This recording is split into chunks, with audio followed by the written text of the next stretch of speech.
If Hollywood can make guaranteed money, they will. From Tomb Raider to Resident Evil, video games can make the perfect excuse to expand a franchise to a whole new audience who typically doesn't play video games, but instead watches movies and television shows.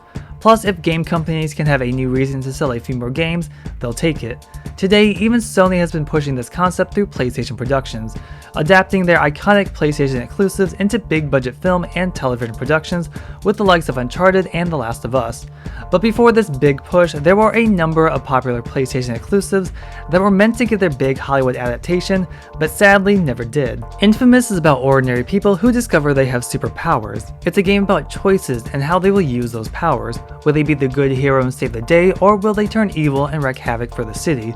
This is up to the player in the 2009 debut of the Infamous series on the PlayStation 3, the same year a film was announced. In a 7-figure deal, Sony chose screenwriter Sheldon Turner to adapt Infamous into a feature film. Longtime Sony producers Ari and Avi Arad would produce. Other than that, talk of the film would disappear with no further updates. Perhaps it was just too early for Sony to adapt such a fresh series for the time. Gran Turismo originally had a different film based on the game, announced in 2013 by Sony Pictures. In 2015, the film was set to be directed by Joseph Kosinski, with duo John and Eric Hober writing a new screenplay. But by 2018, this original film was no longer moving forward and was seemingly cancelled. In May 2022, a new Gran Turismo film was announced by PlayStation Productions. Directed by Neil Blomkamp, the film is based on a true story due for release in August 2023. The Siren series of games were developed by Team Silent, a development team within Japan studio comprised of ex-Silent Hill developers. Each entry takes place within a creepy, nightmarish Japanese village through the views of various protagonists. In January 2006, Ghost House Pictures, a film production company founded by Robert Tappert and Sam Raimi, who is best known for directing the Tobey Maguire Spider-Man trilogy and various Evil Dead films, purchased the film rights to the Siren series. No director was announced for the film, and it was reported that Michael Gordon, who wrote the film adaptation of 300, would be working with the director of the game. Progress of the film ceased with no further updates. Japan did, however, receive a film based on the series called Forbidden Siren that was loosely based on the second game in the series, but this was never released outside of the country. Heavy Rain is a game about choices. With a branching narrative that can change due to the decisions of the player, the game has many endings. Despite all this, Heavy Rain's mature tone, multiple storylines, and ongoing mystery of the origami killer have the means to make the perfect adaptation, and this is what almost happened. After Sony signed on to make Heavy Rain an exclusive PlayStation game, they would reveal a PS3 tech demo at E3 2006 called Heavy Rain: The Casting. New Line Cinema quickly optioned the rights to a Heavy Rain film, but in 2010, the rights would be auctioned off to Unique Features, a production company by two former New Line Cinema executives. In 2011, David Milch, a writer for NYPD Blue and Deadwood, was to adapt the film under the new title of Rain. Turning a game full of various choice paths and endings that is practically a movie in itself must have been difficult because there has been no new developments on the project since. The cancelled Sly Cooper movie and TV show is a topic I have covered in a previous video, but I'll give you the gist of it. Unlike the rest of this list, we were so close to having a Sly Cooper movie.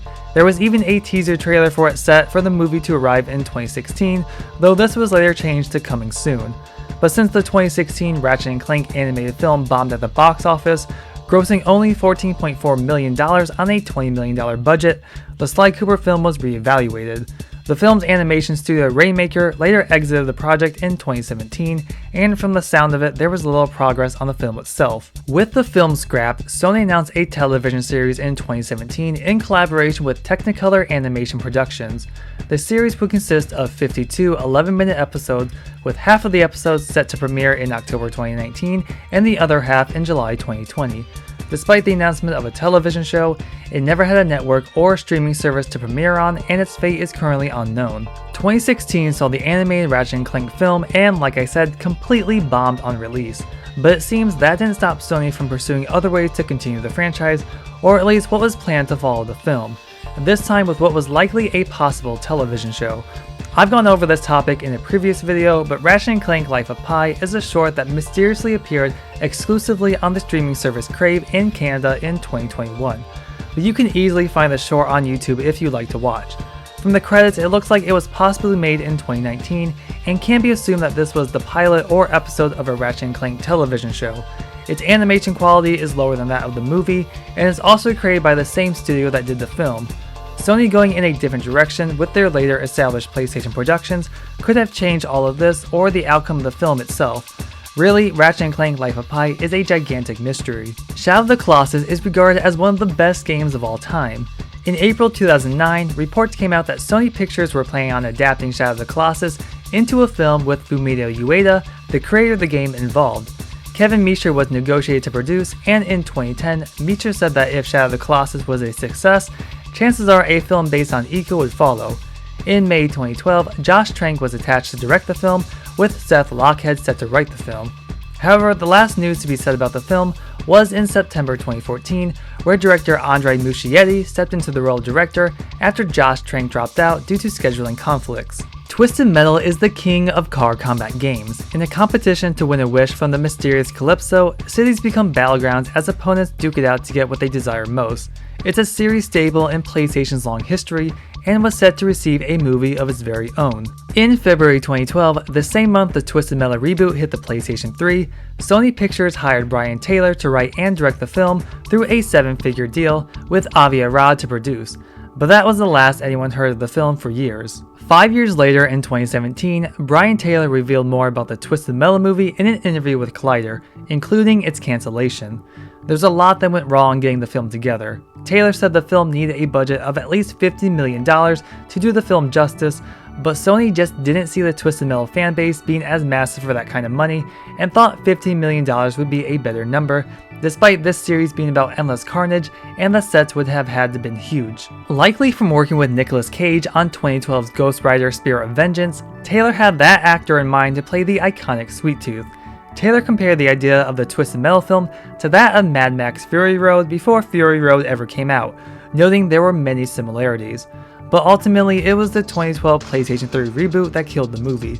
Since the game wasn't as successful as planned, Sony saw this as a lack of interest in the franchise, and if the long-awaited return of Twisted Metal wasn't welcome, chances are a film wouldn't work. However, Twisted Metal has a second chance in 2023 with a half-hour action comedy show on the streaming service Peacock, and funny enough is also using the post-apocalyptic wasteland concept. It stars actor Anthony Mackie as John Doe, an amnesiac who's given a mission to travel the post-apocalyptic wasteland to deliver a package, must confront ruthless marauders and deadly and destructive vehicles, with a number of characters set to appear, including Sweet Tooth. Kratos' journey in God of War began on the PlayStation 2 in 2005, becoming an instant hit and spawning a long-running and ever-popular franchise. 2005 would also see the announcement of a film adaptation of the very first game. A script was written by David Self and was sent to an unspecified director. One of these scripts even went out to James Bond actor Daniel Craig, but was turned down. An unknown actor was seemingly cast as Kratos, but no reports reveal who this was. For the time, Universal Studios was attached to be making the film, but little progress had been made, with doubt coming from creator David Jaffe that would ever be filmed. In July 2012, Patrick Melton and Marcus Dunstan were then hired to adapt God of War into a film, telling IGN that they planned on humanizing Kratos and exploring his past with Ares as a more proactive villain. The ultimate goal was for the film to lead into a series of films. The film may have been quietly put down, but this hasn't stopped PlayStation Productions from bringing God of War to screens. They have announced a collaboration with Amazon Studios for a television series adaptation, starting with the 2018 game for their Prime Video streaming service. Before the major success of The Last of Us television show on HBO, there was to be a movie based on The Last of Us. Announced in 2014, Screen Gems would distribute the film adaptation, written by Neil Druckmann and produced by Sam Raimi. By January 2015, a second draft of Druckmann's script was written, with a read-through performed by some actors. But by 2016, the film entered development hell after disagreements between Sony and Druckmann.